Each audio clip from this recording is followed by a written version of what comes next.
అమరావతి ప్రాంతంలో మొట్టమొదట ఇల్లు కట్టుకున్నది జగన్మోహన్ రెడ్డి.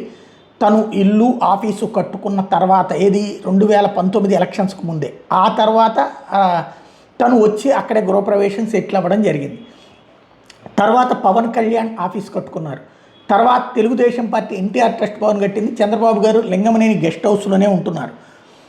తర్వాత మొన్నటి ఎన్నికలప్పుడు కుప్పంలో ఇల్లు ఎక్కడిది, ఇన్ని సంవత్సరాల నుంచి ప్రాతినిధ్యం వహిస్తూ 4 దశాబ్దాల నుండి ప్రాతినిధ్యం వహిస్తూ కుప్పంలో చంద్రబాబు ఇల్లు ఎందుకు కట్టుకోలేదని జగన్ ప్రశ్నించిన సందర్భంలో కుప్పంలో భూమి కొనుక్కోవడం, శంకుస్థాపన చేయడం, ఇల్లు జరుగుతూ వచ్చింది. అమరావతి ప్రాంతంలో చంద్రబాబు ఇల్లు ఎందుకు కట్టుకోలేదంటూ జగన్ ప్రశ్నించిన తర్వాతన అమరావతి ప్రాంతంలో ఇప్పుడు ప్రత్యేకించి స్థలం తీసుకుని ఇల్లు కన్స్ట్రక్ట్ చేసుకున్నారు చంద్రబాబు గారు.